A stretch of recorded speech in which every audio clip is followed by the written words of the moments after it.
righty, good afternoon, everyone. My name is Jacqueline Jones Doyle with Tarrant County AgriLife Extension, and I do apologize. We've had a little bit of technical difficulties on our end, which is why we did not start exactly at noon.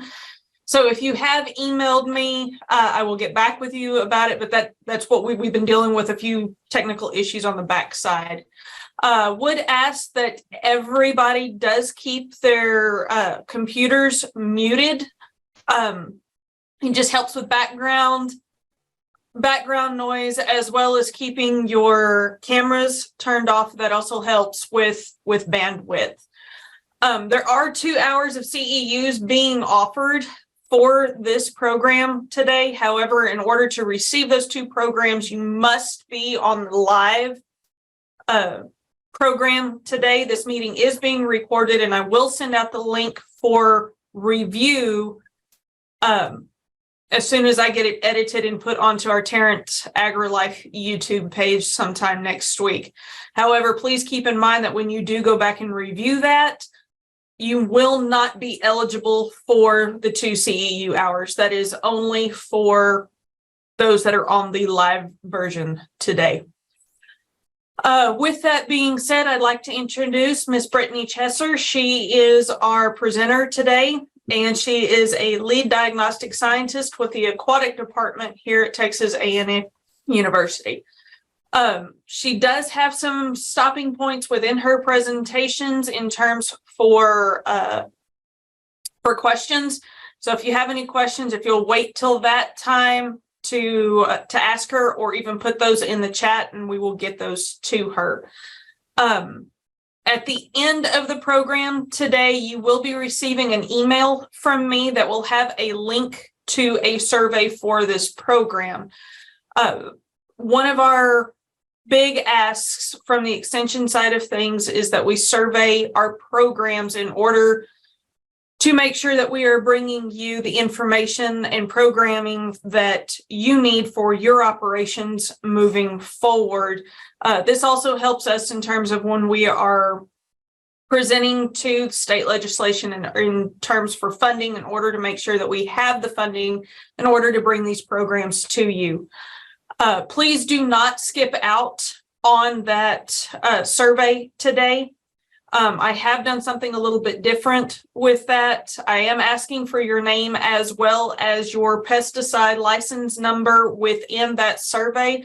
That way I can get the certificates and everything submitted into the state next week. That way you can receive your CE. All of that will be in the survey information. So please make sure that you click on that link in that email and fill that survey out for us as well. And with that being said, Brittany, I will turn it over to you. Okay, great. Like she mentioned, we do have a couple of areas where I'll stop, but feel free to go ahead while it's fresh on your mind and put any questions that you have in the chat box. And I will read, or I'll look through that when we're at a couple of our stopping points, because I know this is a lot of information. So kind of first, we're going to go into water quality, and then we're going to dig a little bit further into aquatic vegetation management. So just to give you a little bit of background, so with AgriLife Extension, when we're dealing with water, we're dealing with private lands, and we're dealing with water on private lands, in particular water that is owned by the landowner. So typically this is going to be our lentic systems, our static systems, or your ponds and your tanks, versus we're not going to give advice on how to manage surface water that's in a stream or a creek, because that's going to be regulated by another agency, and they're the ones that are going to lead management efforts. So this is primarily, again, with water that you have in a contained water body on your property. And so with lentic systems or static systems, there's just a few characteristics that are important to know about. And one of them is that the systems overflow from precipitation. As you noticed last year, when we do not have water, we're in those drought conditions. That's going to severely affect how much water is going into your pond. These systems accumulate nutrients and sediment over time, so they'll become more nutrient rich and shallower. This gives the pond less volume. That's why over time your pond slowly begins spreading out. And so the average life expectancy of a pond is only 25 to 100 years. And this just depends on your soil, slope, vegetation type, what type of land uses you have, pond uses, things like that. But I go over this because I get questions a lot in terms of what can I do so my pond is self-sustaining? And the answer really is nothing, because if you do nothing, slowly over time, through sedimentation, through nutrients, your pond will slowly become a wetland. It'll become more shallow. So here's a diagram from Missouri, just kind of showing how your pond slowly over time will shift more towards a wetlands and then eventually solid ground. And so there is a lot of management that needs to go into keeping a pond in, the first photo that you see there into a true pond state. So moving a little bit into our water quality, water temperature is something that we look into a lot, right? Because in Texas, we experience pretty warm temperatures throughout the year, especially in summer. Our water temperatures get very high. Typically with our warm water fish that are normally stocked here in Texas, they have a pretty wide temperature tolerance range. And so they can handle those temperatures up to, what we see in most of Texas throughout July and August. So this is going to be like your sunfish, your bass, your catfish. Now, obviously, if you were going to stock rainbow trout or something like that, that's a little bit different depending where you are in the state. You might have some issues in terms of water temperature. So in terms of temperature, there's a common phenomenon that happens. Usually this happens in more northern states traditionally, but it can happen in Texas. We can have pond stratification. And so basically what happens is during the summer, our lakes and deeper ponds will stratify into different layers just due to different differences in the water temperature. And so the sunlight heated water near the surface is less dense than the cooler water beneath it. And this difference in density does not allow these two different layers to mix. So in Texas, our normal thermoclines are somewhere between at the 6 to 8 foot depth in our ponds. And so this results in temperature gradients moving from the pond surface to the substrate. And so where you have the greatest temperature difference, that is the thermocline that I was talking about. So in a stratified pond, the water close to the pond bottom associated with the sediment layer usually is lacking oxygen and only supports anaerobic bacteria. So everything underneath that thermocline lacks oxygen. And so as surface water begins to cool in the fall, it eventually equalizes in temperature with the deeper water underneath that thermocline. And then that's when we see the entire water column mix, or what we call here turnover. And so in some cases, a pond turnover can happen so quickly that it will kill fish just due to a severe drop in the dissolved oxygen levels. And so the only way to really prevent this is to eliminate stratification and keep the pond thoroughly mixed all year long. So really this relies on proper pond construction, which is covered by NRCS. Making sure that you're not having a ridiculously deep pond that has a large amount of depth underneath that thermocline. So, if your average pond depth is about 10, then that's only about 2 or so feet below the thermocline. And that really isn't enough to cause a fish kill when the water mixes. Now, if you have a pond that averages 20 feet deep, you might be looking at a potential turnover. And so in those situations, you can use a bottom diffused aerator and operate it prior to May 1st. in North Texas. And so turning on an aerator system after a pond has already been stratified may actually cause a turnover. So you want to make sure that if you are adding in a bottom diffused aerator system, that you add it in prior to May 1st. That's the recommendation. So kind of going along the same vein of that, dissolved oxygen is the single most important water quality factor. So low DO or dissolved oxygen is the most common cause of fish kills. So over 90% here in Texas. And so just to give you a little bit of background on that, our water obtains oxygen from two different sources. So diffusion from air and photosynthesis by aquatic plants and algae. And so atmospheric oxygen does diffuse into the water from air, but diffusion is typically a very slow process and is usually aided by the action of wind or other agitation. So maybe adding in an aerator like you see here. So most of the time you're going to be getting your oxygen from photosynthesis. So oxygen dissolves in water at very low concentrations.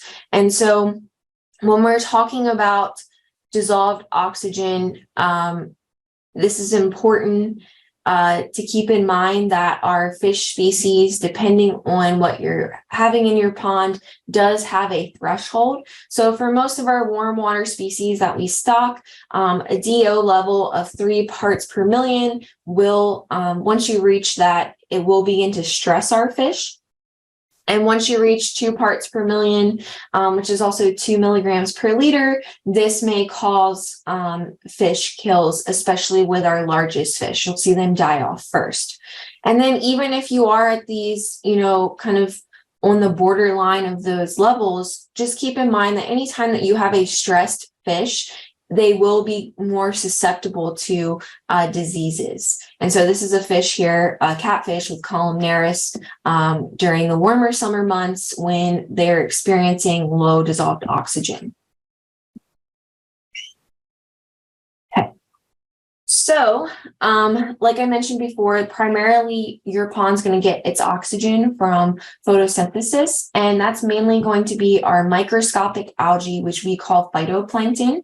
And phytoplankton are the primary source of oxygen in our lentic systems. They actually produce about 80% of your pond's oxygen, whereas your submerged plants that are rooted in your pond do produce oxygen, but not in a very high quantity, and they usually consume more oxygen than they produce. So at night when they're respiring, they're consuming oxygen, and most of the time they're not producing more oxygen than they're consuming. Okay, so this just shows you over time throughout the day in this chart here what goes on with dissolved oxygen. So you can think of your dissolved oxygen just like a bell curve. Throughout the day, it goes up and down just depending on photosynthesis and respiration. During the day, your oxygen is going to be increasing, and then as your sunlight goes away, your dissolved oxygen will be decreasing. And so it is right at the beginning of the day, right at dawn, is when your dissolved oxygen is going to be the lowest. So if you've ever worked at a fish farm, you know that that's when we check our dissolved oxygen levels, because all night those plants have been respiring, and right before sunrise, that's what's going to be your lowest dissolved oxygen.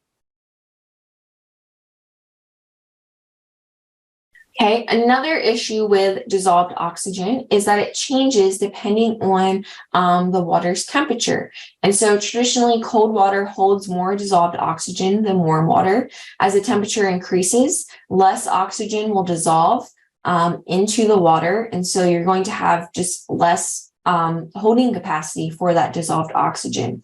And so you can see here in this little chart, when we have a water temperature of 32 degrees Fahrenheit, our holding capacity for dissolved oxygen is 14.6 parts per million. Whereas when we're at 95 degrees Fahrenheit for our water temperature, it's at 6.9 parts per million. So that's a lot closer to that 2 to 3 part per million threshold that we were talking about. So there's a couple of reasons why you may be experiencing a low dissolved oxygen fish kill. I'm not going to read each of these, but one may be stocking too many pounds of fish. You're over the carrying capacity for the pond. They can no longer support the amount of biomass that you have. Extremely high oxygen demands just due to high nighttime respiration. So that's if you have a lot of aquatic vegetation growing in your water column, especially during the warmer summer months.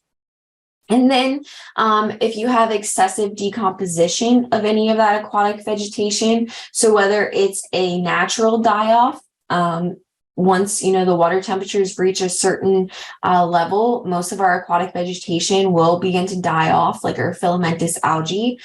Or it could be maybe you are chemically treating and you treat too much at once, which we'll talk about a little bit later. That can also result in a dissolved oxygen depletion. And so with that, kind of explaining decomposition, the reason why that causes lower dissolved oxygen levels is that when your aquatic vegetation dies off, in order for it to decompose, there's beneficial bacteria that need to help break it down. And so those beneficial bacteria come at an oxygen expense. And so they're going to be consuming oxygen through that decomposition process.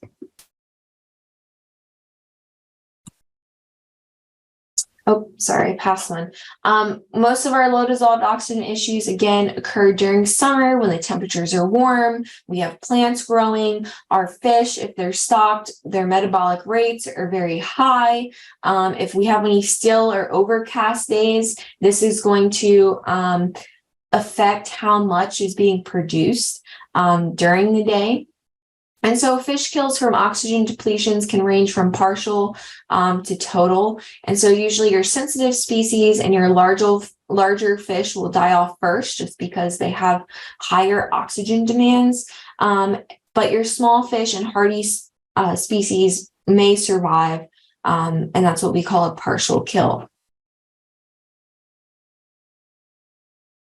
Turbidity is the cloudiness or haziness in the water. And so these particles are generally invisible to the naked eye. And so this includes suspended sediments, dissolved substances, and microorganisms that will increase turbidity. And so when we talk about turbidity caused by suspended solids, we're speaking about pretty much muddy water, so silt and clay particles. And then turbidity caused by microorganisms indicates excessive presence of nutrients. And so this is what we normally call a bloom, because it's going to be when we have excessive nutrients, we have really high algal blooms, which can increase the turbidity.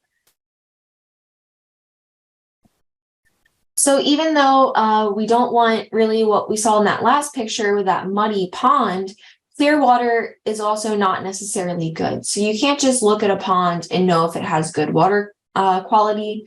And so you do want your water clarity to be between 18 to 24 inches, just because this is what's going to be sufficient for your phytoplankton bloom, which again creates 80% of your pond's oxygen. And this isn't going to be harmful to a fishery. And so having it within this range is really important, because if you have a completely clear pond and if you have water clarity that's greater than 24 inches, you're going to have a lot of sunlight that's going into the pond and hitting the pond bottom and allowing for aquatic vegetation to grow and thrive. And so clear ponds typically have really bad aquatic vegetation issues. So if you're able to reduce your water clarity to 18 to 24 inches, that's really one of our prevention strategies that we're going to go over a little bit later to reduce aquatic vegetation. So moving on to alkalinity. Alkalinity is the capacity of water to neutralize acid, and this is really important in order to maintain a stable pH. And so if you have very low alkalinity, then you're going to have rapid pH changes throughout the day. And these can stress fish and cause death in some circumstances, as you remember, a stressed fish can also be more susceptible to diseases. And so if you have alkalinity at sufficient concentrations, this will help reduce those rapid pH changes. Another thing is your primary productivity. So those phytoplankton that help create that oxygen in your pond and are also the base of the food chain become limited when your alkalinity falls below that 30 milligrams per liter threshold. This also has implications when we start talking about management. So when we go over our aquatic vegetation management a little bit later. And so increases in stabilizing pH by increasing alkalinity can help reduce the chances of copper toxicity to fish, which we'll cover a little bit more later on. And so we always recommend that alkalinity be checked at least once a year, but prior to these management practices. Ponds with low pH have increased chances of fish kills at lower copper concentrations, and low alkalinity prolongs copper toxicity to fish and invertebrates. And so if you follow the labeled rate with our warm water fish species, and if you make sure that your alkalinity is sufficient, it will be completely okay for your fish. But there's a couple of check boxes, right, that you need to make sure that you're applying correctly as well. You're not treating too much at once. This is just one example. When we start talking about copper, there's a couple of other active ingredients that we use in aquatic vegetation management that do rely on you having a pretty stable pH or a higher alkalinity. And so you want your desired ranges to be between 50 to 150 milligrams per liter. Sometimes it's acceptable to have it at 20 milligrams per liter, depending where you are in the state. And if it's greater than 400 milligrams per liter, sometimes that can be detrimental to a fishery. So here's a publication that we have on our Aquaplant website, which I'll show you that resource a little bit later. And so this is something that you can download and print out for free in terms of liming your pond, because if your alkalinity is too low, it's suggested to add ag lime to raise the alkalinity. Alkalinity naturally decreases over time, so this is something that you may need to do every couple of years or so, just depending on where you're located in the state and what parent material is underneath your pond will also influence your alkalinity. And so this publication will just help in terms of what types of lime to use. Also will help you calculate liming rates. If your alkalinity is too high, which I don't think it's an issue in your region of the state, gypsum can be added, and this will help precipitate excess bicarbonate as calcium carbonate and lower the overall alkalinity. So here's a table from that publication that goes over the different types of lime, the forms that it comes in, and then the safety and use pertaining to fish. But overall, the best time to apply lime is before a pond has filled with water, just because this is the easiest way to bring in large equipment and make sure that it's distributed evenly. And then to determine if the lime is needed with a dry pond and to determine application rates, you need to take a soil chemistry analysis. If the source of the water that will fill the majority of the pond is determined, so if you already have a well picked out, testing the water will also help add some additional insights. And so exposure to the atmosphere and interaction with the pond soil can cause your alkalinity to vary. And so after your pond fills, it's recommended that you recheck your alkalinity 3 to 4 weeks after it's completely filled. In terms of liming, you also want to apply during cooler months. That will give the lime more time to dissolve and mix throughout the pond area. And like I mentioned, this does have implications on management because your alkalinity can affect fertilization of your pond. So this is adding nutrients to essentially create a phytoplankton bloom. And this is traditionally used in fisheries where you want that trophy bass fishery. Like this is, you want to produce the most amount of fish out of your pond. That's when fertilization is used. Stocking, it's also very important to know that you have a sufficient alkalinity because your fish are already stressed when you're handling them and stocking them, and you don't want to stress them out even more by rapid pH shifts. And then we already mentioned herbicide applications. Liming should take place at least 1 month before any fertilization programs, again, just to make sure it's mixed evenly throughout the pond area. So here we have our pH. Again, the pH changes throughout a 24-hour cycle, and alkalinity and pH are strongly linked, but pH is not a measure of alkalinity, and alkalinity is not necessarily an indication of pH. And so the pH is also modified by any of those practices that we mentioned, by adding lime, gypsum, alum, or bicarbonate. And here's the graph that you can see here that maybe demonstrates a little bit better what I was explaining. If you have an alkalinity, let's say at 20 milligrams per liter, in the morning, your pH could be less than 6, so it could be acidic. And then by the afternoon, your pH levels could be above 10. That is a big shift on your fish, and this can really stress out, especially some of your larval fish. And so your desired range for your pH, you want it to be between 6.5 to 9. Most of our warm water species can handle 5.5 to 10. And so the biggest thing is having those rapid pH changes, even if it's within these acceptable and desired range, it's still going to stress out the fish. If this happens over a prolonged period of time, not only are the fish stressed, but it can really start affecting growth and just overall survival of fish. So here I often do water quality programs, and people ask me, okay, well, how do I do this myself? And you can definitely do this yourself. There is kits out there. Here's one field kit that you can get. It's about $400. The issue I see most of the time is people get these kits or they get these reagents, they test their water, and then they don't necessarily know how to interpret it.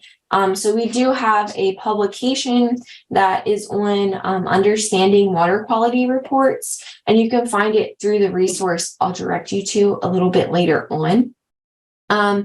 If you're not looking into doing that all yourself, we do have the Aquatic Diagnostics Laboratory on campus here where you can mail in your sample. We have an online store where you can pay for it, mail in your sample, and then we basically give you this report with several different key parameters that are kind of the most important ones if you're trying to have a fishery. And then we also compare it to optimal and acceptable ranges. And if you're not in the optimal ranges, we will provide recommendations to get you within those ranges. And so this isn't a sales pitch. It's just letting you know what we have available. I think it's $40 per sample to get this report. Okay, any questions on water quality before I kind of switch over to aquatic vegetation management?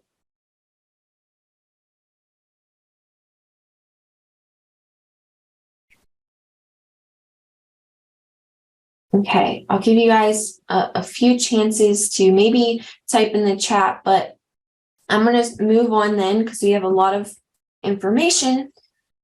So when we start talking about aquatic vegetation management, kind of the key term in any management lately is IPM, right? Or integrated pest management. And this is just combining various control methods to manage pest populations. So combining your chemical, biological, physical, mechanical, cultural, whatever you say, that is our toolbox. And so depending on the situation, we may need to draw one or more methods.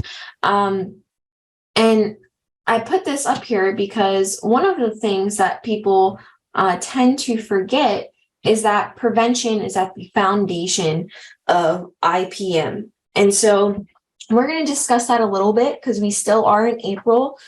So we're still a little bit into the proactive side of things, even though some aquatic vegetation may be growing.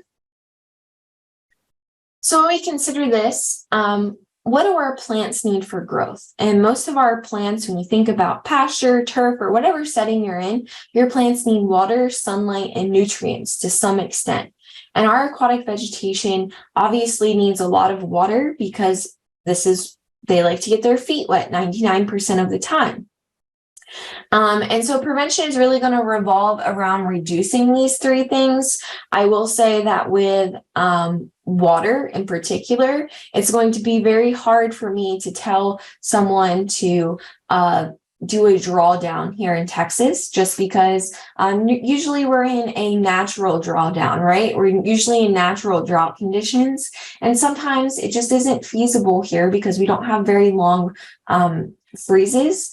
And so it's not usually effective or as effective as what we see in northern states. So typically we're going to focus more on sunlight and nutrients. And in terms of nutrients, again, ponds are nutrient sinks and they're constantly accumulating nutrients over time. So one thing, if I talked about prevention, if I didn't mention preventing introductions, that would be ignorant of me, because I know there's more and more people that are looking to putting plants into their pond. Just make sure that if you are introducing anything into your pond, that you know why you're introducing it, and then the growth rates, you know exactly what it is, and you're okay with managing it if or when it gets out of hand. We have several aquatic plant nurseries here across the state that do grow certain plant species that can grow very rapidly. And so it really just depends on your particular situation. And so limiting nutrients, when we start discussing that, one of the best things you can do to limit nutrients is to create a 10 to 20 foot buffer zone with taller vegetation around the pond, or at least in these areas that experience the most amount of runoff. And so having this buffer zone not only helps slow down runoff and filter nutrients, but it's going to help with erosion control as well, which is going to increase the overall lifespan of your pond. And so when we talk about these buffer zones, I'm not talking about vegetation that's, you know, taller than you are, obstructing the view to your pond. There's many different rushes and sedge species that are about knee height or so. And then there's also a lot of species like pickerel weed that have aesthetic value, very large purple flower spikes, and they are well known in the restoration world for uptaking large amounts of phosphorus. And so if you don't know, phosphorus, for every 1 pound of phosphorus that goes into your pond, that will equal roughly 500 pounds of algae. And so having those plants in place can really help with your issue. Of course, other land management practices can help limit nutrients, like decreasing the amount of fertilizer used near water, maybe doing smaller applications versus one large application, maybe differences in formulations between liquid and granules. Another one is preventing livestock from defecating in or near the water. I know this isn't always feasible, but you can provide exclusion devices so they're only able to go in one area of the pond. And then also putting large rocks at the bottom of the pond will help so they're not waiting as long. Essentially, it doesn't hurt them, but it makes it uncomfortable for them to constantly wade in that area. And so that will reduce the amount of time they're spending in the water. And we have a program at A&M that's our Texas Healthy Streams. And essentially there's research behind this that putting in an exclusion device lowers overall bacterial levels and increases your overall health of your livestock. Routine pond maintenance is another route that you can go. And this is something that if you have an older pond, that if you have a lot of vegetation, this may be one of the things that you need to look into. And so maintaining a steep slope of either 2 to 1 or 3 to 1 can help control or lessen the amount of aquatic vegetation that's growing. So a 2-to-1 to 3-to-1 just means for every 2 feet or for every 3 feet you go out to the water column, you go 1 foot down in depth. And so this will basically lessen the amount of shallow areas that can be penetrated by sunlight.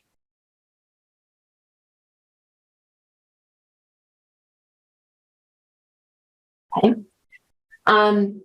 Shading is essentially decreasing water clarity to reduce aquatic vegetation or the areas that it can establish in. This is very non-selective, and so this is going to affect anything that's growing in the water column. And so one of the ways you can decrease water clarity through shading is using pond dyes. And so these are non-toxic dyes. Think of them like food coloring. There's many different colors: blue, green, black. Typically, we see this a lot for our golf courses and ornamental ponds. And so since they are a dye, if you have a lot of precipitation or water flow, it's going to constantly dilute these dyes. And so it may be ineffective, or you're going to have to consistently make sure you're adding in that pond dye. Since it is a dye, it is going to shade out those beneficial phytoplankton that we talked about. And so if your goal is to have that true bass trophy fishery, then it would not be recommended to use a pond dye. Now, if you have a pond for recreational purposes, maybe more catch and release, pond dyes can be used. It comes in throw packs or liquids. It's just really a preference on your part. But the main thing with using a pond dye is you want to make sure that you're adding it earlier on in the season and that you're not adding it in the middle of July or August, because essentially at that point, you're just going to be turning off the lights to your pond. And so all of your vegetation that's growing will think that it's in nighttime conditions. And so it's going to think that it's it's going to think that it needs to respire. So that's exactly what it's going to do. And so you could have a low dissolved oxygen fish kill because of adding that dye too late in the season.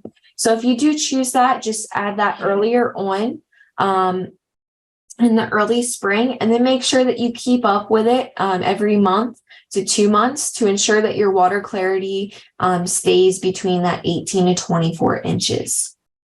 Fertilization, I mentioned a little bit earlier. This is another way that you can shade out aquatic vegetation, but this is a little bit trickier. So this is, again, if you're trying to develop a fishery that's producing a lot of fish each year, this is essentially adding nutrients into the pond. But there's different ratios that you need to use, and you want to make sure that you don't have any aquatic vegetation that is actively growing when you fertilize, because essentially you're just going to be feeding your aquatic vegetation at that point by putting in nutrients. And so we could talk pretty much all day about fertilization, but since this is more related to fish stocking, I highly recommend that if this is something you're looking into, that you reach out to either one of our fishery specialists or just have a conversation with your agent. Okay. So moving on a little bit to early season management. And so this slide is kind of just to tell you it's okay if your prevention methods didn't necessarily work, and that you have some aquatic vegetation still growing. It's really important to early detect and make sure that you are treating as soon as possible to any new infestations, just because that's going to be what's going to reduce your cost over the long-term period. And so here's an example. This is watermill. This is the world's smallest flowering plant. And so, yes, this is a plant. It's a true vascular plant. And it can double in size about every 4 days, or double in its population. And so when we start seeing ponds that are completely taken over by watermill, when we're talking about individual plants, we're talking about between 5 to 10 billion plants per acre. And so detecting this early on in downwind areas, along shallow areas, along your bank, is really going to be important and save you a lot of money.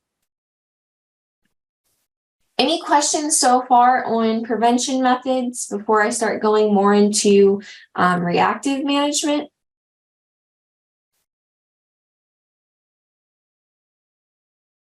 Okay. If I see anything pop up in the chat, I'll stop.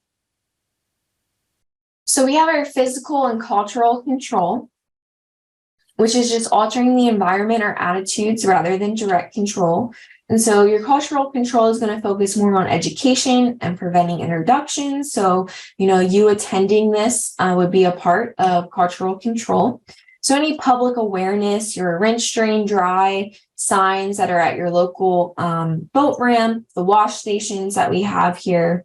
We just want to make sure that you're not launching your boat out on the lake and then coming back home and launching it on your own pond and introducing some of our invasive non-native species or even some of our native species that grow very quickly. Physical control focuses on non-chemical, non-motorized techniques. And so you'll see, the bottom left or bottom right photo here is of watermill being netted out by a fine mesh net. This could also be raking. This is typically something that you're not going to see in the rest of my slides, just because by the time someone has already come to myself, or by the time you've already probably attended this talk, you've probably already thought about using physical control, right? Because that's kind of just your knee-jerk reaction. Okay, something's starting out. Let me see how I can remove it. But you probably quickly found out, if you have a large infestation, that this is back-breaking work. So I'm not going to, if someone with 5 acres comes to me and they have a pond completely full of aquatic vegetation, they'd probably look at me like I was crazy if I told them to just go out and rake it. So I'm not going to do that. We can definitely talk about different strategies, and I do mention it from time to time. But most of the time, again, you guys have already kind of figured out whether or not this is feasible for you by the time you've gotten to that stage. Also, when we're talking about weight and how much vegetation can actually be in your pond, so about 1 acre foot of vegetation 1 acre of vegetation that has an average depth of 4 to 6 feet can be around 4 to 5 tons. So again, very heavy vegetation. Moving on to mechanical control. So this is just direct control using large power-driven equipment. And an example of this would be our shredder and cutter boats. So these are what were used by the U.S. Army Corps of Engineers when water hyacinth and alligator weed first started to grow in the southern U.S. Some of these methods create many fragments, which is problematic because most of our aquatic vegetation can actually reproduce by fragments of that plant material left in the water. So for example, most of you might know hydrilla. And so hydrilla, one of its strategies is that pieces left in the water that are about 1 inch long or greater can send out new shoots. So sometimes when you're going in and you're raking or if you're cutting up vegetation, and if you're not removing that plant matter, you're essentially just propagating your crop of whatever you're trying to control.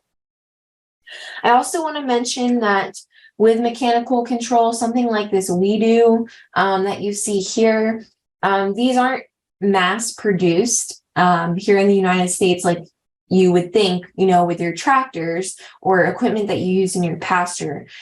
So this is highly specialized equipment. Most of the time, these are being produced in Europe where they have harsher chemical regulations.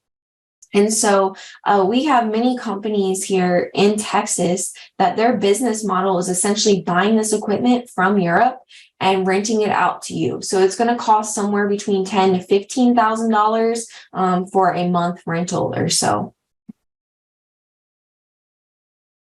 Moving on to our biological control. So this is just using one organism to control another. So if you are used to the ag industry, you might be thinking of parasitoids. And we do have a couple of different insects here in Texas that are really good at managing their host species. So this is like alligator weed flea beetle, giant Salvinia weevil. But unfortunately for landowners, these are not produced on a commercial scale. And so TPWD and some other agencies have their own initiatives to release them on lands that they manage, but there's no way that you can go out and buy these insects. These insects also come at to be effective, they have very high initial stocking rates. And so for the alligator weed flea beetle, for every acre of alligator weed, your initial stocking rate is about 17,000 flea beetles. And so again, these aren't commercially available, and you're not going to be able to get the amount that you need. If you can find some somehow, that would be great to incorporate in as an IPM strategy. Most of the time, your biological control is going to come from using herbivorous fish. And so our herbivorous fish that we have here in Texas that you can use for aquatic vegetation management are our triploid grass carp and our Mozambique tilapia.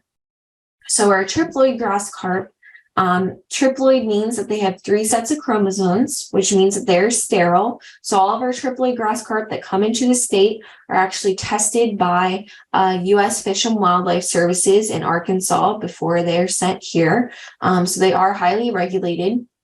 In order to get grass carp in your pond, you need to apply for a permit with Texas Parks and Wildlife Department.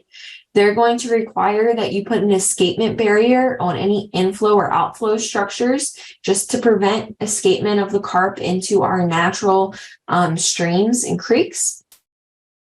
There's no silver bullet when we're talking about stocking rates for either of these species. It's really going to depend on what's growing in the pond, how much of it, other water chemistry factors, and the individual fish.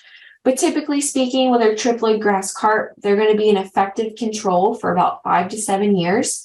And then after that, even though they can live to be 13 to 15 in a pond, their consumption rates are going to go way down.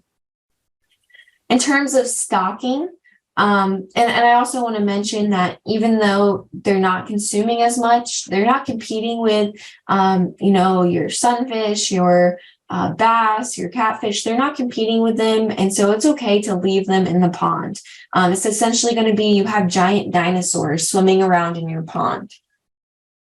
In terms of stocking rates, we recommend anywhere from 7 to 15 are going to be effective, just depending on what you have growing, and that's per acre.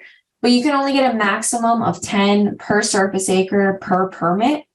We recommend that you stock at, so say you get the maximum of 10, you can go ahead and stock at 5 and then evaluate that for a year and a half or so. And then if you see that you may need to stock more, you can go ahead and stock the remaining of your permit as long as you're within that 36-month period. And so you have 36 months to stock the entirety of your permit from TPWD. And that recently got changed within this past year. Triploid grass carp really like to consume soft submerged vegetation in the water column. And so that can be things like hydrilla, which is great because that's a non-native invasive, but they also like to control some of our native vegetation as well. Some of our pondweed and naiad species. And so just keep in mind that they're not going to control just whatever you want them to control. They're going to control whatever they find palatable. Moving on to Mozambique tilapia, I have look for your zone, and I'll tell you what I mean about that here in a second. But Mozambique tilapia, they're a warm water fish, so you should expect when the water temperature dips below 55 degrees Fahrenheit that they're going to become slower and become a little bit more disoriented. And when the water temperature dips below about 50 degrees Fahrenheit, they're going to begin to die off. So you need to expect to stock them yearly. Sometimes they do last for 2 to 3 years, just depending on what type of weather we are having for that winter.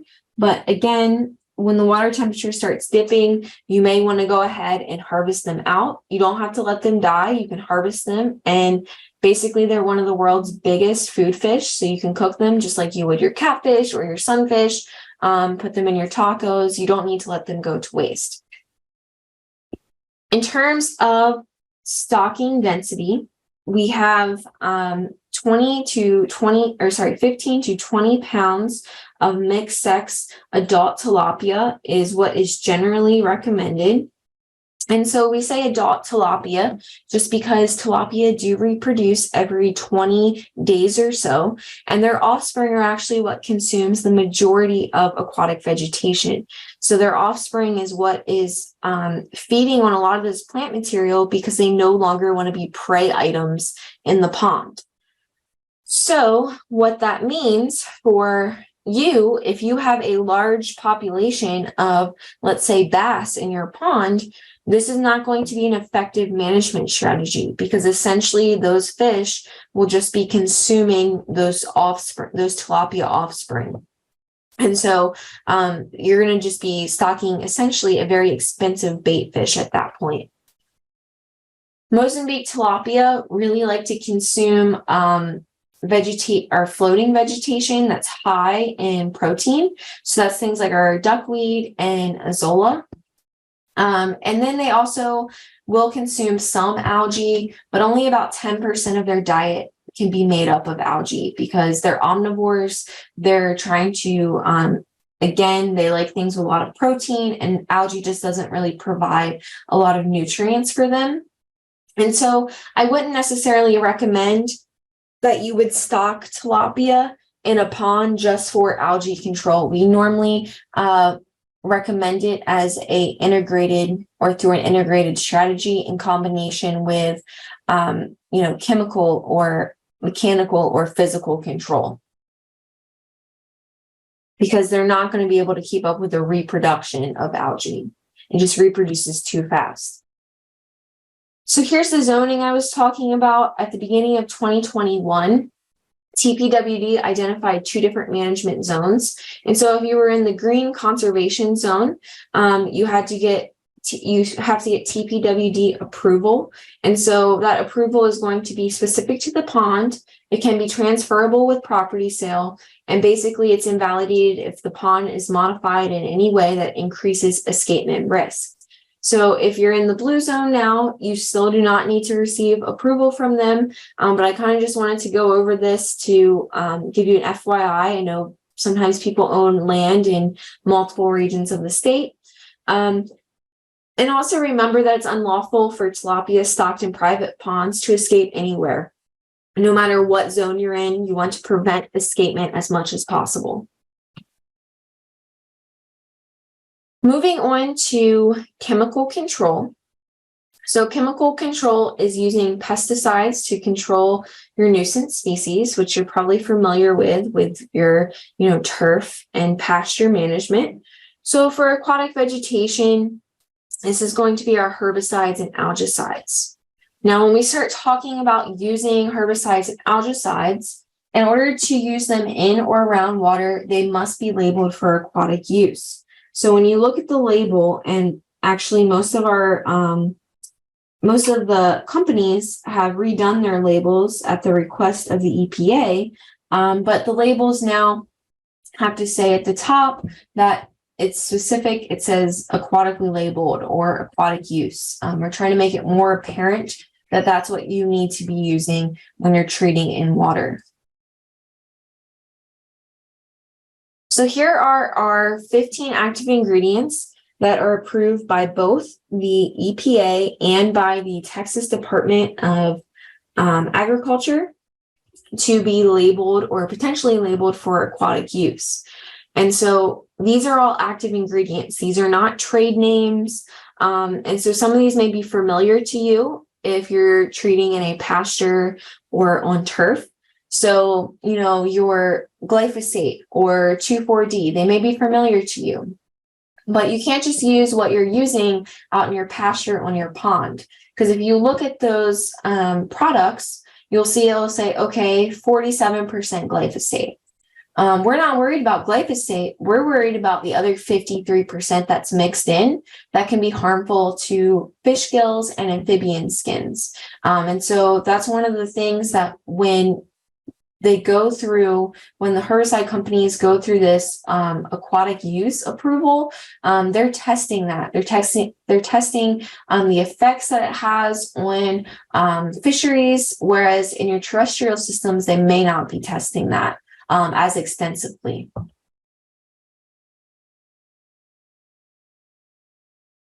So when we're talking about herbicides in general, you probably already know that concentration and length of time that a target plant is exposed is very important. But we have several unique considerations other than that, and other than just looking at plant species and plant stage. Some of our considerations in the aquatics world are looking at placement in the water column. Okay, is it next to the bank? Would you be able to use a backpack sprayer with this? Or is it in the middle of your pond in 8 feet of water? What type of equipment are we going to need? Is it still or flowing water? Some of our herbicides need very long contact periods. Let's say Floridone, it's a 45-day contact period. And so if you have a lot of water going in and out of your pond, that's not going to be an effective option for you. Water uses is another big one. So depending on what you're using your water for, can really influence your overall options that you have. For example, if you're using your water mainly for irrigation, we have several different herbicides that require or have restrictions after you treat that you must wait 120 days before you can use that water for irrigation, or you must get it tested that water only has 1 part per billion or less of that active ingredient before you can safely use it for irrigation. This is the same with livestock watering. There's a couple of different herbicides that you have to take your livestock off for a couple of days after treatment. So that may influence which herbicide you're going to choose. In terms of volume, terrestrial herbicides, you're mostly considering surface area, but with our ponds, we need to have an accurate measurement of average pond depth as well. That's going to play a role in when we're calculating out rates. There's a couple of different ways that we can split herbicides up, but just in terms of it being applicable to management and determining if it's what you want to use in your particular situation and how you would use it, I like to split it up into the different activity within the plant. And so we have our contact herbicides and our systemic herbicides. So our contact herbicides cause immediate cell damage at the point of contact. They're very fast acting, which is why they cause low dissolved oxygen issues. Because again, as you remember before, when you have a lot of decomposing aquatic vegetation, this can cause low dissolved oxygen depletions. And so think of contact herbicides again, like paint. Everything that you want to kill, you need to hit. You need to be mindful of how much you're treating at once, which we'll talk about a little bit later. And it's only going to cause above ground tissue death. So it's not going to work its way into the root system or anything like that. It's just going to burn off those leafy green material. So we typically use these on our annual species and our algae, free-floating plants, submerged vegetation. You won't see really any recommendations of contact herbicides on shoreline vegetation or emergent vegetation, which we'll go over these definitions here in a second. Most common ones that you see or common lower cost, more widely available contact herbicides are going to be copper sulfate, copper complexes, diquat, flumioxazin is becoming more prevalent as well. And just know that when we do these recommendations, that there are site-specific factors that you need to keep in mind. Even though one of these active ingredients may be effective on what you're trying to treat, it may not be effective in your particular pond. So we could go over this all day, but just using one example is diquat. likes to bind very tightly to silt and clay particles. And so diquat will not be effective in a pond that is muddy. So a very murky pond, because essentially when you go out and spray the diquat, it's going to bind to those silt and clay particles and sink to the pond bottom where it's virtually inactive. And then at that point, it's not going to be hitting any of your targeted plant. So you may see some spotty results, but that's about it. In terms of systemic herbicides, these are translocated throughout the plant, so they're slower acting, but these do cause total plant mortality. And so we typically use these to control our perennial and woody species. Typically, any injury is not seen right away. When we're using something like copper, that's a contact herbicide, you can see it within a couple of hours. But some of our systemic herbicides, you may not see it for 1 to 2 months. Our most common lower cost systemic herbicides are going to be things like glyphosate or 2,4-D. 2,4-D is a state limited use pesticide. You must have a pesticide license if you're buying more than 1 quart for liquid products or 2 pounds for dry or solid products. And then there's also different stipulations depending on county, time of the year, and those are all the same as if you were using 2,4-D in a pasture setting. So you can go on the Texas Department of Ag website and look at those restrictions. Fluoridone is an entire water body treatment. So this means that if you're treating something like watermill, which we talked about a little bit earlier, that world's smallest flowering plant, you're going to look at the label, and the label is going to tell you to bring the water concentration up to 45 parts per billion or something like that for your fluoridone. And so you would make sure that when you're calculating it out, that you're calculating it out for your entire water body, and then you're going to add the fluoridone in. Now, the fluoridone contact time is around 45 days. So again, if you have a lot of runoff, or if you have a lot of precipitation, you're going to have to go back in and add in more fluoridone to keep it constant at that concentration. Fluorpyroxyfenbenzole is the most recent aquatically labeled active ingredient that was approved. This went through in 2018, so it's still under patent. So only 1 company sells this product, and they require that you are a certified specialist from that company. So I don't really make that recommendation in my slides, just because this is going to be, if you are going out and hiring someone, this is going to be an option. But in terms of doing it yourself, definitely not an option. But if you had questions on it, I would be happy to answer them. So anytime you are managing aquatic vegetation, it's really important to identify what your targets are and then also your non-targets. So identifying what you want to control and then maybe what you want to keep depending on, the uses of your pond. So we have 4 different categories that we like to switch aquatic vegetation up into. And those are algae, floating, submerged, and emergent. And so with our algae, these are primitive non-seed bearing plants with no roots, stems, or true leaves. And we'll start off with that one first. And you'll notice as we go along within each of these categories that, management may not be exactly the same between or among species within these categories, but they are, certain application methods and other things are very similar. Treatment timing within these are super similar. So if you can at least get your target vegetation into one of these categories, you're really a step ahead. So algae are a really broad term. There's over 30,000 known species, and they're generally described again as those primitive non-seed bearing plants with no roots, stems, or true leaves. So typically we break them down even further into 3 groups, and that's our planktonic, also known as phytoplankton, which we already talked about, filamentous, and macroalgae.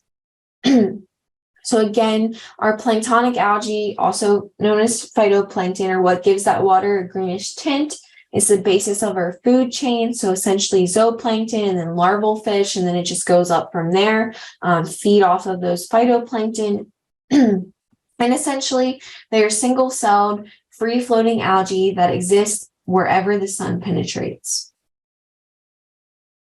Sometimes you can have a very dense algal bloom that almost looks like pea soup. And that's a planktonic algal bloom because you can have too much of that. But sometimes it's confused with what you see here in these photos, which is watermill. So as you can see, another comparison of how small watermill is, just sitting there on the hand. This is just to show you, again, ID is really important. I've had several people that have said, hey, I've used copper on my seed or sand algae and it's not working. Well, that's because it was actually watermill. And watermill is highly resistant to copper. And so it has many different other management options because it is not algae. It's a true vascular plant.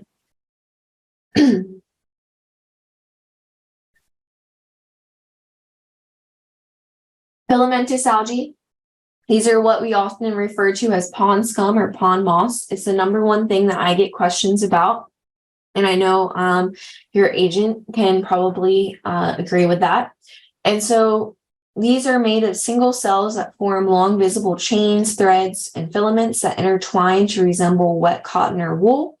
And so it'll start growing along the bottom of the pond like a carpet in shallow areas during the spring. It'll attach to any plant material or any rocks that you have in there.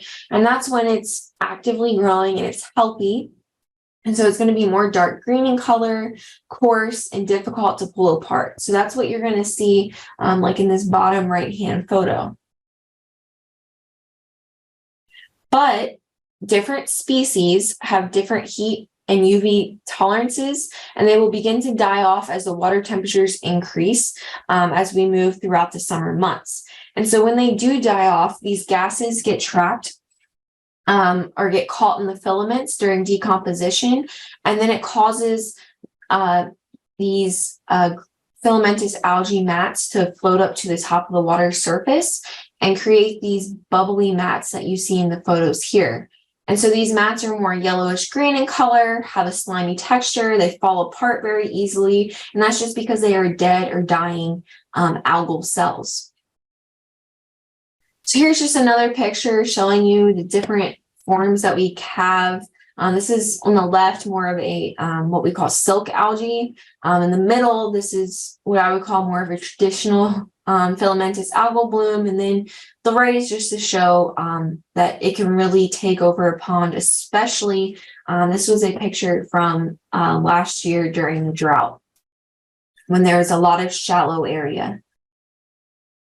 So when we're talking about management of filamentous algae, filamentous algae can be physically removed through raking or seining, but very time consuming and strenuous. Again, with biological control, tilapia will consume some filamentous algae as part of their diet, but they're not going to consume it on their own. So I recommend treating the majority of the filamentous algae with improved algicide and then stocking the tilapia to help limit new regrowth.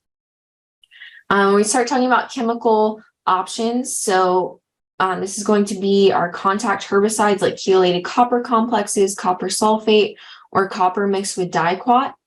And for best results, we recommend to tank mix copper and diquat, just because some of these species that are known to grow throughout the warmest summer months, so are what we call mid to late season algae, usually has very thick cell walls to protect it from the environment that it's growing in, and can almost make it seem copper resistant. So if you tank mix copper and diquat, diquat will help weaken that thick cell wall so that the copper is able to get in and lyse through that cell. And I also want to mention that you're not necessarily targeting these mats on top of the water surface.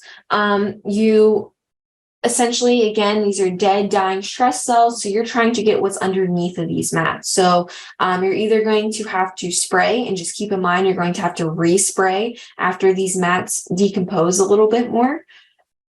Or you can try to manually remove these mats or break them up so that more of your mixture gets on the healthy growing filamentous algae underneath.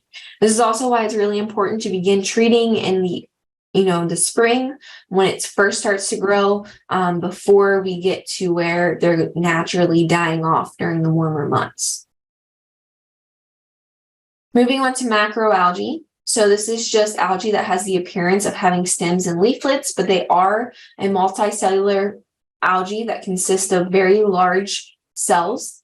And so since they are an algae, they do not have any flowers, they will not extend above the water's surface, and they do not have any roots. But they can be a little bit tricky when we're identifying them. And so there's two major genera found commonly in Texas, and that is Chara and Nitella. And honestly, Chara is the number one out of the two, is the one that I see the most across the state of Texas. So Chara is also known as muskgrass or skunk grass because it has a very strong garlic-like odor when you crunch it up in your hand. It does have the appearance of whorled leaves, so it often gets confused with some of our vascular plants. It actually is able to precipitate calcium carbonate out of the water column, and so it will develop a heavy coating around those algal cells. So sometimes it almost gives it a gray appearance. And for that, it's really difficult to treat muskgrass or Chara when it is older growth. So once it has precipitated a lot of the calcium out of the water column, it's harder to treat because that chemical is not going to get through that heavy coating. So you want to make sure you're definitely treating it when it's young. So here's a comparison of Chara on the left and coontail on the right. And coontail is a true vascular plant. And so ways that you can tell them apart from each other is that Chara, again, has that smell when you crunch it up, but also Chara is not going to have any fruiting or seeding bodies. And coontail, when you look at its leaflets, they are forked at least once, whereas Chara, when you look at what appears to be leaflets, they're not forked. So that's another way that you can tell them apart. Here's just an up-close photo of the fruiting and seed bodies on coontail. So again, if you see any of those seeds, it is not going to be a macroalgae. And it's really important to tell the difference just because the management between algae and submerged species differs so much. So in terms of treatment of Chara, triploid grass carp will consume younger growth when it's soft. Once it's gotten to the point where it has those hard calcium deposits, they're not going to consume it as much. But other than that, copper sulfate or chelated copper complexes are your chemical options for Chara. Sometimes when it does have that heavy coating, that copper is not able to get through there, as I mentioned. And so you may need to use mechanical or physical control for older growth. And then with new growth, follow up with either biological or chemical control. So just to go quickly over the differences of copper sulfate and copper chelate, which I've mentioned a couple of times. Copper sulfate and copper chelate, they're both contact herbicides, which mean everything that you want to kill, you need to make contact with. And they're both metallic forms of copper. So when you think of heavy metals in a water column, what are they going to do? They're going to sink. Once they sink to the pond bottom, they're basically ineffective because they're not able to hit those algal cells. They're just going to be laying in the sediment. So with copper sulfate, even if you take the blue crystals and dilute them and spray them out evenly, it's only going to be active in the water column for up to an hour. Whereas copper chelate is mixed with other organic compounds to keep it suspended and active in the water column longer. So it's active for about 4 to 6 hours. And generally speaking, copper chelate is less toxic than your copper sulfate. So if that is a concern to you, copper chelate is definitely the way to go. If you're not familiar with, sorry, excuse me, copper chelate, if you're not familiar with it, you may be using it and just not realizing it. And so an example of that is Cutring Plus. They're commonly sold under trade names. And so basically they're available in liquid forms to be sprayed or injected under the water's surface. And typically they're used over copper sulfate just because they precipitate at a slower rate. They're still potent in high alkaline waters. They're more effective in water with cooler temperatures, so you can use them a little bit earlier in the year compared to copper sulfate. And as I mentioned, they stay in the solution and remain active for longer. All copper compounds can be toxic to fish if used above labeled rates. So again, it's really important to stay within the labeled rates. If you go outside of those labeled rates, it's actually illegal. So that's another reason to stay within those rates. But it's really important to know the water's alkalinity and adjust copper treatments to alkalinity concentrations. Be very cautious to treating water with alkalinity that has less than 50 parts per million, as we mentioned a little bit earlier, and to never treat with copper when your alkalinity is less than 20 parts per million.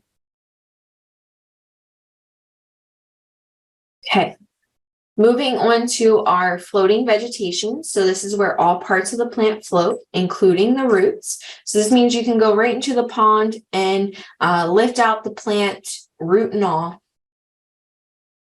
So here's a photo that I normally get on a daily basis. And just because, you know, I get these photos a lot, I can kind of see the size comparison next to this larger plant that we see there.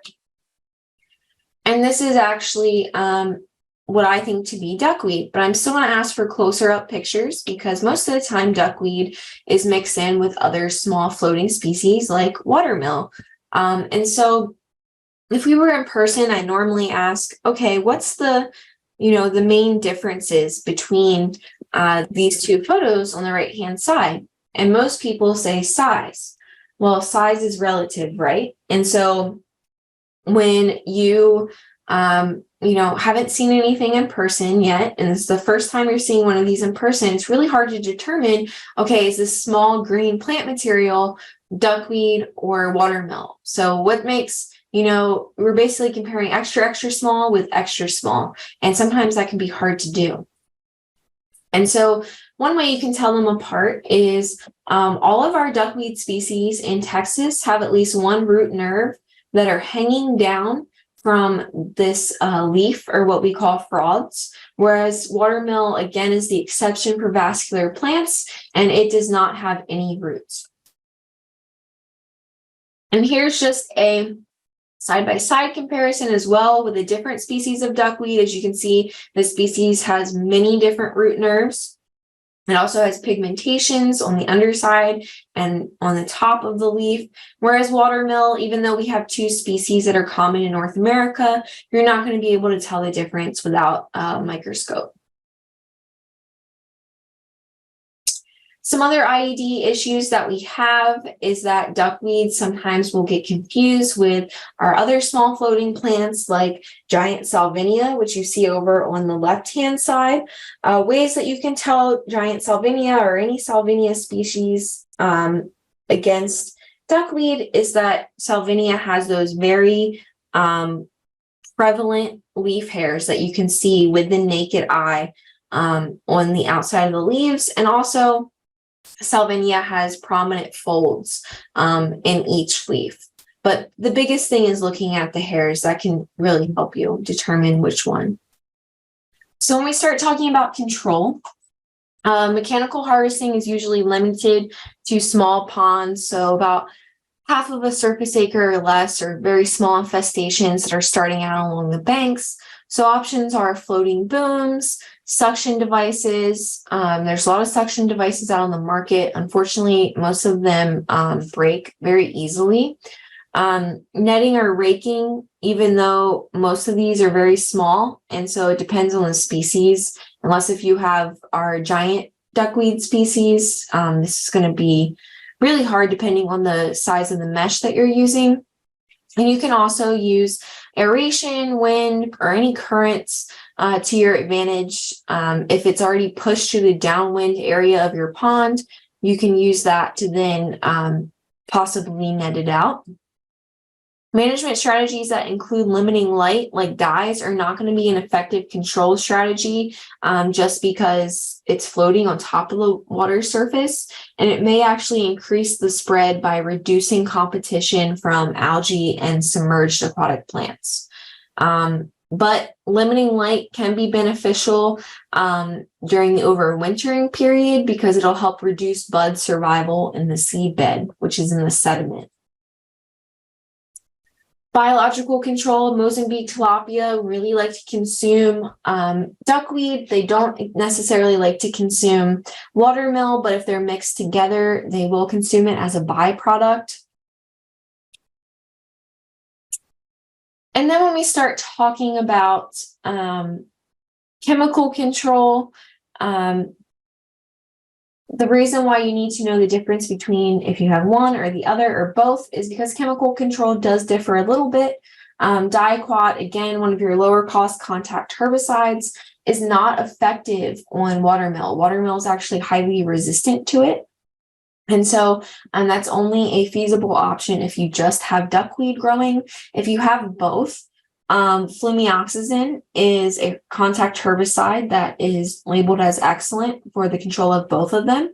Flumioxazin, it does depend on the pH in your water column. So if you have a pH of 8.5 or greater, it will degrade very rapidly and you're not going to meet that effective contact time.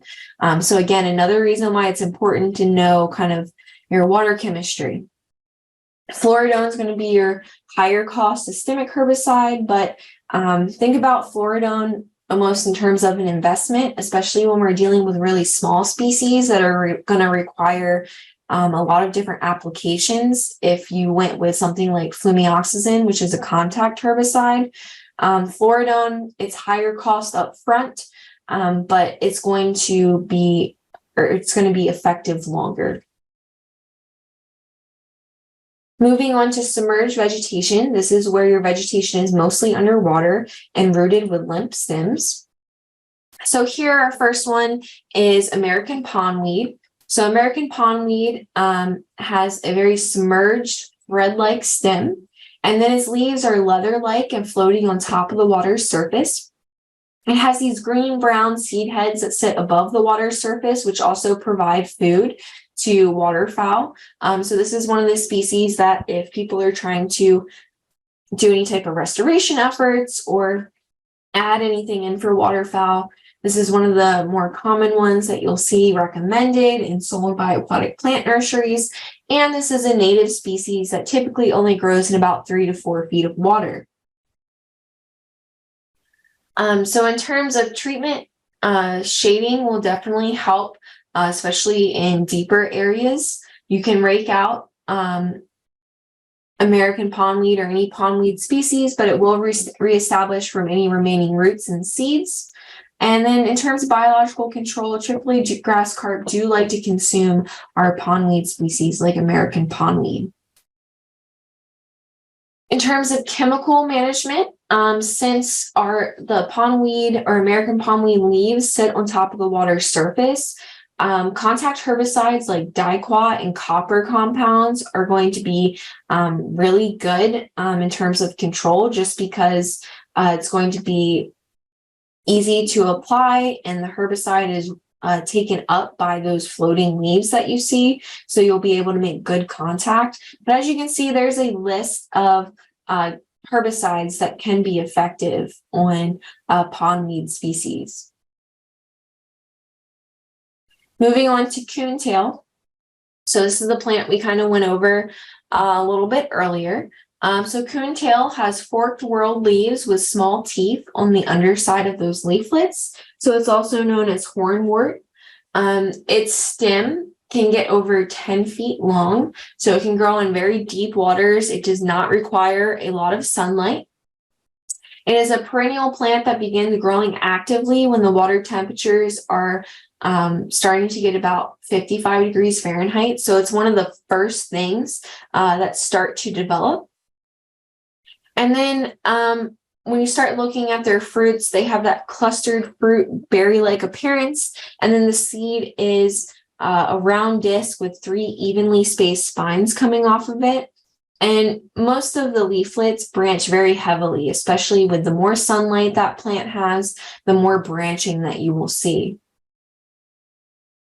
So in terms of treatment, with shading, this is one of the species that again needs very little sunlight. So shading will help suppress it in deeper areas, but it still may be persisting in more shallow areas or closer to the bank, or if it's already been established. This reproduces very readily from fragments, and so I do not recommend trying to rake or seine this out because it breaks apart very easily. Triploid grass carp can sometimes be effective, but this really isn't something they like to consume just because it does have those horn-like projections. And so essentially it will consume everything else in the pond first, and then it may consume coontail.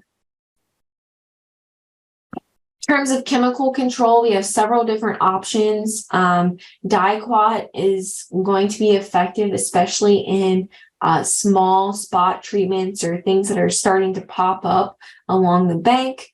You can make good contact with that just by doing a surface application, as long as the water depth is about 3 feet or so. Okay.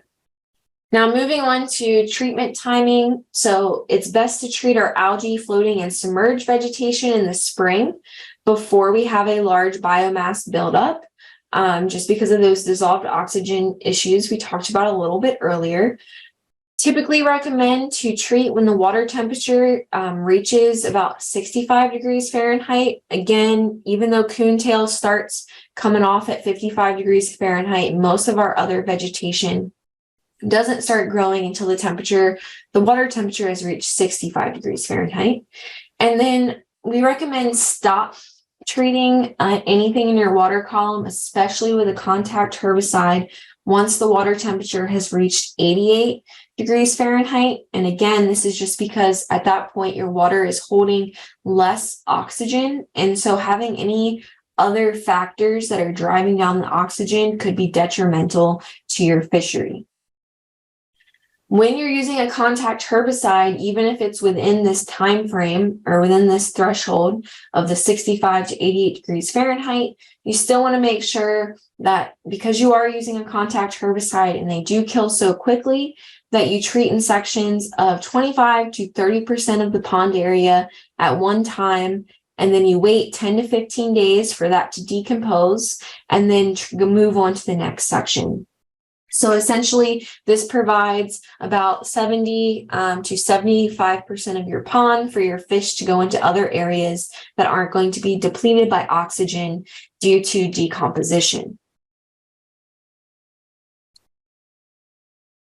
Okay, so moving on to our last category that we have, which is emergent plants, also known as shoreline plants. And so these are rooted with stiff or rigid stems with all or parts standing above the water's surface. And so we have our water primrose. There's several different species here that are found throughout Texas, but they all look very similar. And so generally speaking, the leaves are sword shaped. They're going to be up to 6 inches long. They're going to be covered on both sides by small, soft hairs. The flowers are typically large and showy, so they're 4 to 5 petals and yellow, and they flower in all seasons except the winter. The thing with water primrose is it will actually send out root runners into the water column. So people don't necessarily call me when they see this because they might just be mowing over it and they don't understand what it is, or it has a flower, so they're okay with it. But they'll start sending root runners into the pond, and its leaves become a little bit more circular, a little bit more waxy. It's not going to have its flowers. Its stem is going to become a little bit more pithy, so it's buoyant and it floats on top of the water's surface. And this is starts forming these floating, these surface mats that you see. And so this is normally when people call me. And so in terms of water primrose management, you can mow, especially, what's growing on that shoreline area. If it's flowering, you can mow, just don't blow your mower back into the pond because it does reproduce by fragmentation. You can try to pull, but it will come back very quickly. And so really, we're looking mostly at chemical management. And so 2,4-D or glyphosate are going to be pretty effective and at a lower cost point. Just keep in mind that these herbicides are ineffective once they enter the water column. So if you have a large infestation where it's all overlapping on top of each other and maybe pushing certain branches down into the water, you may have to follow up with another application just to make sure you're getting good leaf coverage above the water surface. American lotus is the last plant we're going to talk about today. And so American lotus, I chose this because I see this being more of an issue in people's ponds than water lilies, even though they're treated the same. So if your issue is water lilies, you can use the same management methods for the most part. But American lotus has these large dish-shaped leaves that can be up to 3 feet in diameter. And so they're completely entire, which means that they do not have that Pac-Man shape like your water lilies do, your true water lilies. So they're completely round, and they can either be flat on the water surface or they can be raised, standing above the water surface, almost cupped.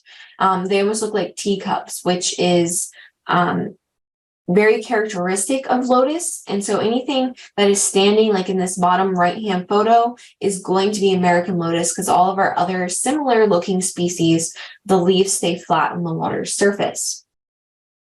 The flowers are very large compared to water lilies as well, and they're more pale yellow in color. They can be up to 10 inches wide. You can see them here. This is actually a younger flower that has a very small seed receptacle there, but they get very large. And the seeds of American lotus can actually remain viable for up to 100 years in the sediment. And so this is something that once it's an issue, it may be an issue or something you're trying to manage for a couple of years at least. When we start talking about management of American lotus, so if your pond is completely being taken over with American lotus, it might be because your pond has a lot of sedimentation. It's becoming more shallow over time. So you may want to look into, putting some money towards the maintenance of your pond in terms of construction. That would be one way to go about it. Because if that is the issue, even if you treat, it's going to be a repeating issue. If you're in another situation where you're just having American lotus popping up in these shallow areas, but it's still a pretty decent amount, our foliar sprays like glyphosate are very effective on American lotus, but we just recommend that you go at a moderate labeled rate. You spray the leaves, right? And since this is a systemic herbicide, it's supposed to take that herbicide and translocate it to the thick root systems that are in the sediment. And then 2 to 3 days later, you follow up with another application of glyphosate just to ensure that the herbicide is working its way into that root.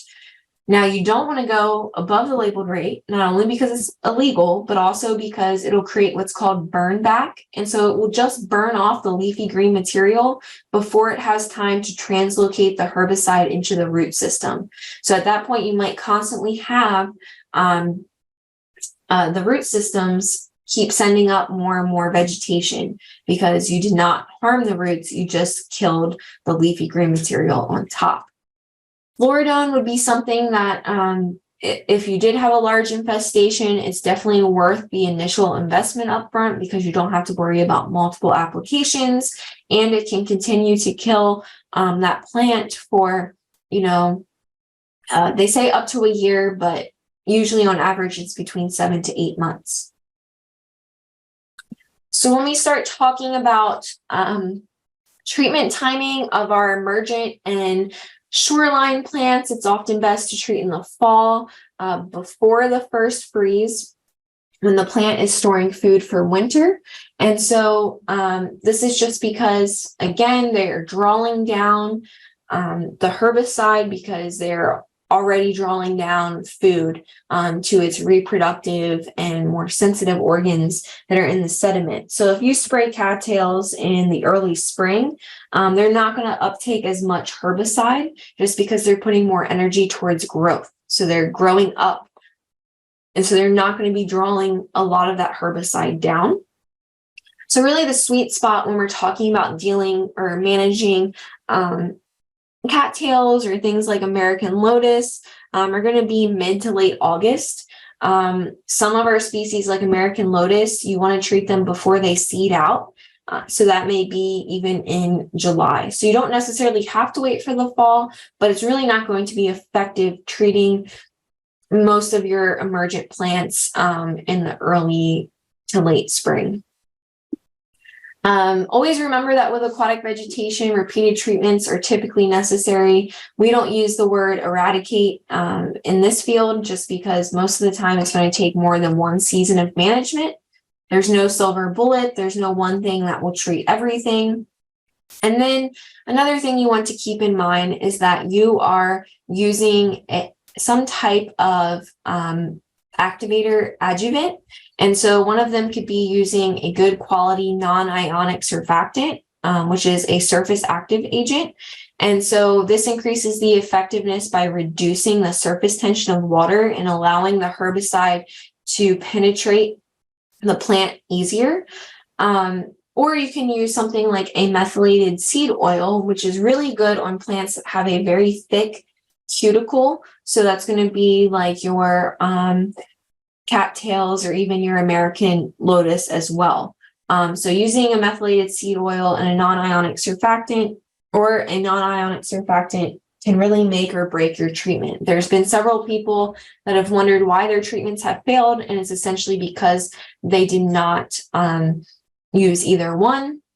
And if you think about it, our aquatic plants are very good at keeping water out because they live in an aquatic environment. And so they're not, trying to actively let water in. They are not trying to drown. And so using this can really make sure that the droplets of whatever you're spraying aren't just rolling right off of the plant. So just imagine if you were to take a water hose and if you sprayed your cattails, how quickly would those roll off of your cattails? So think of that when you're using your herbicide. You definitely want something that's going to help penetrate the plant easier. And here's our aquaplant website. So it's aquaplant.tamu.edu. We have over 240 plants listed on there, and I'll actually put this up on my screen so I can show you. So we have identify a plant, which if you click on it, it breaks it up into those 4 different classifications that we talked about and even has the descriptions in case you forgot them. And so let's say we go to emergent plants. So we have all of our common emergent aquatic plants or groups or species listed here. So let's see, we're going to go down to smartweed. And then we have a map on where these species typically grow. And then we have photos that you can click through that we're constantly updating. So you can see the flower clusters here. Kind of the entire plant, a landscape view, line drawings, up close, leaf arrangements, and as you can tell, there's a couple of different ones there. Then we break it up into physical characteristics. So, how can you tell that it's a species, pros and cons of smartweed. We also break it up into different species, even though this isn't necessarily needed by management.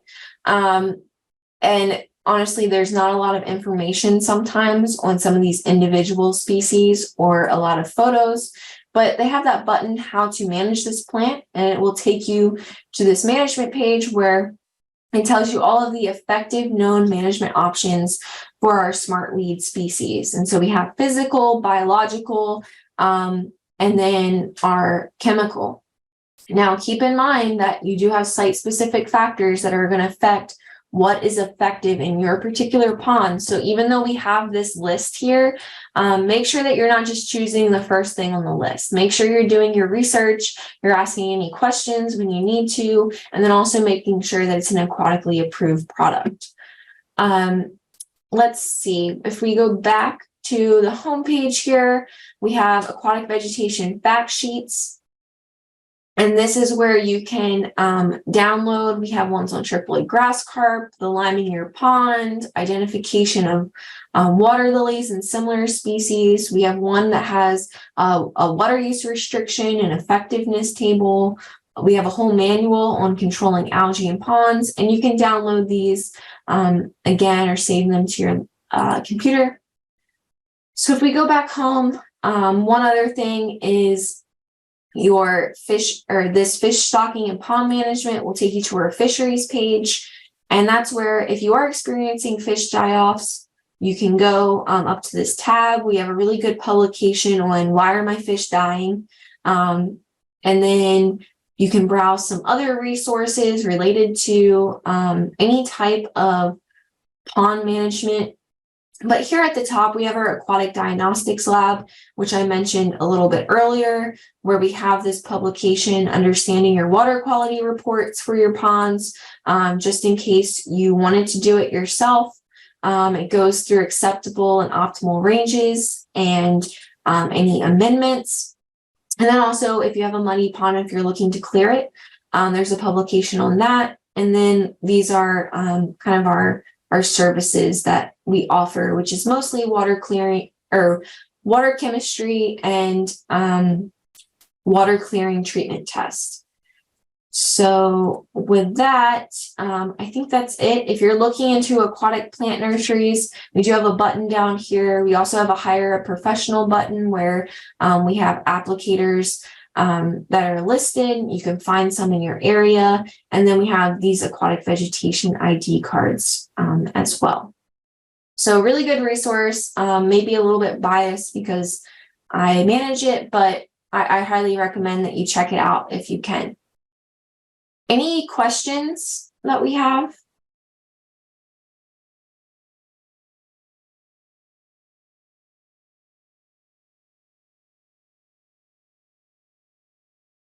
I know it was a lot of information all at once. If you have any questions, please feel free to unmute yourself at this time and ask your questions.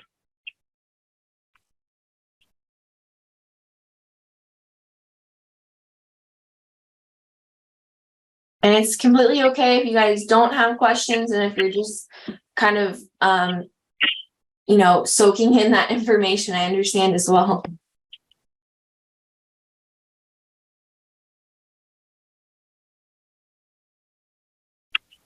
Well, thank you, Brittany. Thanks for taking some time out of your Friday to present on these topics today. As I stated at the beginning of the program, you should be receiving an email at about 2:15 from me that will have the link to the survey for this program. If you are on the program and needing the 2 hours of CEUs, please be sure to fill out that survey, because that is where the information that I need in order to get you your certificates for your CEU programs. I will be obtaining that. Your name, your license number, all of that will be on there. So if you would, 2:15, please complete that. That way I can get all of that submitted for you next week and your certificates sent to you. If I don't have your information, I cannot get that to you at that time. Again, this meeting has been recorded. I will be placing it on our Tarrant County YouTube page. As soon as I get that posted, I'll be sending the link out to everyone. That way you can go back and review the information, because as Brittany said, there was quite a bit of information and a lot of it very interesting and very helpful. But again, with going back and reviewing that program online does not qualify you for the CEUs. You had to be on this program for the live presentations for it. If there are no questions at this time, we will go ahead and we'll conclude it. Did have a question on the survey. For everyone that is on here, please go ahead, fill out that survey, even if you do not have an applicator's license.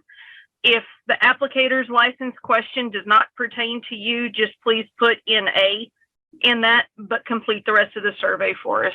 The rest of the information on it is helpful for programming moving forward on that. With that being said, we'll go ahead and conclude the program. Again, Brittany, thank you for taking time, and thank you everyone for taking time today, and have a wonderful weekend. Thank you. Bye.